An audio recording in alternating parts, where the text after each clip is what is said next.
Hi ಎಲ್ಲರಿಗೂ ನಮಸ್ಕಾರ. ಶಿವನ್ಯ ಕನ್ನಡ ಚಾನಲ್ಗೆ ಸ್ವಾಗತ. ಇವತ್ತು ನಾವು ಆರೋಗ್ಯಕರವಾಗಿರುವಂಥ ಹಾಗೆಯೇ ತುಂಬಾ ಸಿಂಪಲ್ಲಾಗಿ ಹೆಸರುಕಾಳು ದೋಸೆನ ಮಾಡೋದು ಹೇಗೆ ಅಂತ ನೋಡೋಣ.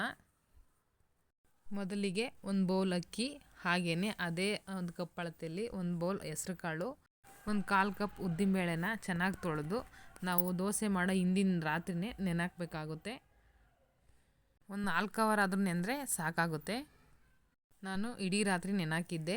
ಇವಾಗ ನೋಡಿ ತುಂಬಾ ಚೆನ್ನಾಗಿ ನೆಂದಿದೆ. ಈಗ ಇದನ್ನು ಮಿಕ್ಸಿ ಜಾರಲ್ಲಿ ಹಾಕಿ ನುಣ್ಣಗೆ ರುಬ್ಕೊಳ್ಳೋಣ.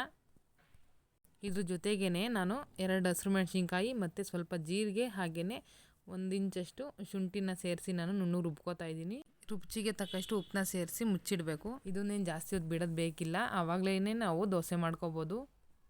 ಮೊದಲಿಗೆ ದೋಸೆ ಹಂಚನ್ನ ಕಾಯಕ್ಕೆ ಇಡಬೇಕು. ಕಾದ್ಮೇಲೆ ಅದಕ್ಕೆ ಸ್ವಲ್ಪ ಎಣ್ಣೆ ಹಚ್ಚಿ ನಾವು ಏನು ರೆಡಿ ಮಾಡ್ಕೊಂಡಿದ್ವಲ್ಲ ದೋಸೆ ಹಿಟ್ಟನ್ನ ಅದನ್ನು ಹಾಕಿ ನೀಟಾಗಿ ನಿಮಗೆ ಯಾವ ಅದಕ್ಕೆ ಬೇಕೋ ಆ ಅದಕ್ಕೆ ತೆಳು ಬೇಕು ಅಂದರೆ ತೆಳುವಾಗಿ, ದಪ್ಪಗೆ ಬೇಕಾದರೆ ದಪ್ಪಗೆ ನೀವು ದೋಸೆನ ಹಾಕ್ಕೋಬೋದು. ದೋಸೆ ಸ್ವಲ್ಪನೂ ಕಿತ್ತೋಗಲ್ಲ, ಅಷ್ಟು ಚೆನ್ನಾಗಿ ಬರುತ್ತೆ, ಹಾಗೆಯೇ ಅಷ್ಟೇ ಟೇಸ್ಟಾಗೂ ಇರುತ್ತೆ. ಇದನ್ನು ನಾನಿಲ್ಲಿ 2 ಕಡೆ ಚೆನ್ನಾಗಿ ಬೇಯಿಸ್ಕೊತಾ ಇದ್ದೀನಿ. ಇದ್ರ ಮೇಲೆ ನೀವು ಬೇಕಿದ್ರೆ ಬೆಣ್ಣೆ ತುಪ್ಪ ಏನಾದರೂ ಹಾಕಿದ್ರೂ ತುಂಬಾ ಟೇಸ್ಟಿಯಾಗಿರುತ್ತೆ. ಹಾಗೆಯೇ ಇದೇ ದೋಸೆ ಮೇಲೇ ನಾವು ಸ್ವಲ್ಪ ಈರುಳ್ಳಿ ಮತ್ತು ಕ್ಯಾರೆಟು, ಕೊತ್ತಂಬರಿ ಸೊಪ್ಪು ತುರಿದ್ಬಿಟ್ಟು ಹಾಕಿದ್ರೆ ಅದು ಒಂಥರ ಟೇಸ್ಟಾಗಿ ಚೆನ್ನಾಗಿರುತ್ತೆ. ಹಾಗೆಯೇ ನಾನ್ ವೆಜ್ ತಿನ್ನೋರಾದರೆ ಇದ್ರ ಮೇಲೆ ಒಂದು ಮೊಟ್ಟೆ ಒಡೆದ್ಬಿಟ್ಟು ಮಾಡಿದ್ರೂ ಮೊಟ್ಟೆ ದೋಸೆ ಅದು ಚೆನ್ನಾಗಿರುತ್ತೆ. ನೋಡಿ ಸಿಂಪಲ್ಲಾಗಿ ಎಷ್ಟು ಚೆನ್ನಾಗಿದೆ ಅಂತ.